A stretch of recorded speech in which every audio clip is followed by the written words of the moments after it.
कभी आपने अपना ब्राउज़र देखा है जिसमें 50 टैब खुले पड़े हो। एक में स्टडी नोट, दूसरे में यूट्यूब शॉर्ट, तीसरे में how to earn money online और चौथे में कोई रैंडम रेसिपी। अक्सर लोग इसे कन्फ्यूजन कहते हैं या कहते हैं इसका किसी एक काम पर फोकस नहीं है।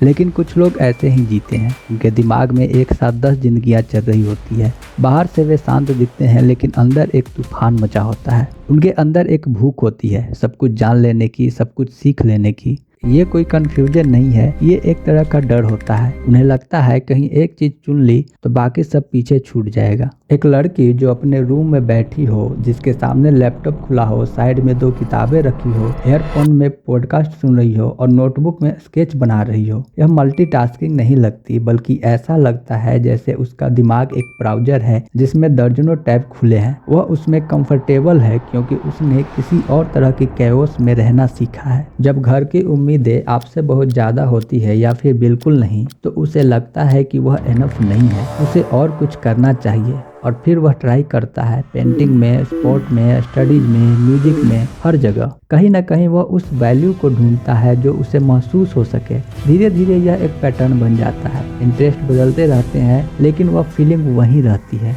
कॉलेज में जब वह देखता है कि सबके पास क्लियर गोल्स हैं, इंजीनियर बनना, सीए करना, गवर्नमेंट जॉब पाना, तो वह खुद को उन रास्तों पर चलने में असमर्थ पाता है। उसका दिमाग हर पॉसिबिलिटी को एक्सप्लोर करना जरूरी समझता है। रात को सोने से पहले वही सवाल बार बार सोचता है, क्या वह गलत फील्ड में है, क्या उसे फोटोग्राफी ट्राई करनी चाहिए। इस तरह के सवाल उसे बेचैन करते हैं। यह एक मेंटली पेन है क्योंकि जब बहुत सारे डिसअपॉइंटमेंट और चेंजेस मिलते हैं तो दिमाग यह सीखता है कि किसी एक चीज पर डिपेंड मत रहो, इसलिए वे लोग बैकअप बनाते हैं।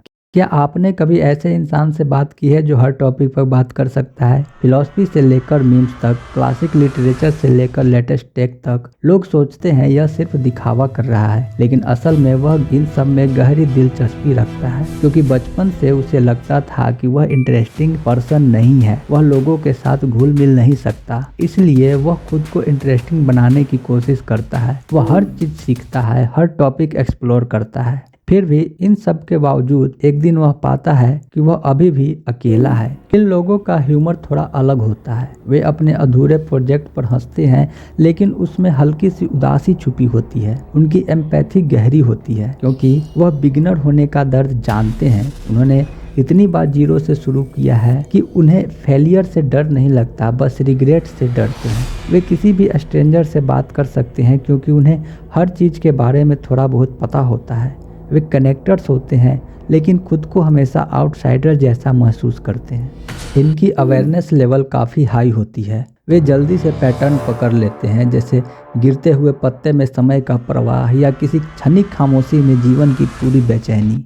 लेकिन कभी कभी यह अवेयरनेस ओवरवेलमिंग हो जाती है क्योंकि दुनिया में इंटरेस्टिंग चीज़ें बहुत ज़्यादा होती है और लाइफ बहुत छोटी होती है। रिलेशनशिप में ये लोग थोड़े अलग होते हैं।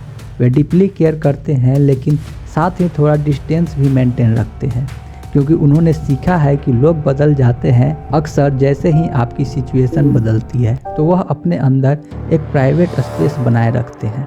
शुरुआत में उनके पार्टनर को लगता है कि यह कितना एक्साइटिंग है, गिटार बजाता है, 3 अलग अलग भाषाएं जानता है या थोड़ी बहुत शायरी भी करता है। लेकिन बाद में धीरे धीरे ये पैटर्न दिखने लगते हैं। जैसे जैसे इंटरेस्ट बदलते हैं वैसे ही कभी कभी लोग भी बदलते हैं। Not because they are cheaters, लेकिन उन्हें नयापन चाहिए होता है। वे हवा की तरह होते हैं जो हर दिन कुछ नया चाहती है। ऐसे लोग किसी एक जगह नहीं रुकते क्योंकि उन्हें लगता है कि वही पुराना रूटीन फिर से फॉलो करना पड़ेगा जो किसी पिंजरे की तरह है। वे अक्सर अपनी ज़िंदगी को रिबूट करते रहते हैं। उनका जीवन कभी स्थिर नहीं होता बल्कि हमेशा बदलता रहता है। रात को जब वे छत पर अकेले होते हैं तो वह बेचैनी जाग उठती है कि कल क्या नया सीखना है। वह बेचैनी कभी नहीं जाएगी, यह उनकी इंजन है जो उन्हें आगे बढ़ाती रहती है। वे एक पेड़ नहीं है जो एक जगह खड़ा रहे, वे बादल हैं जो आकार बदलते हैं, बरसते हैं और फिर उड़ जाते हैं। उनकी ज़िंदगी में कभी न कभी ज़मीन से जुड़े रहने का एहसास ज़रूरी है ताकि वे अपनी उड़ान को सही दिशा दे सकें। वे शायद किसी एक फील्ड के गॉडफादर नहीं बनेंगे लेकिन उनकी कहानियाँ लाजवाब होंगी।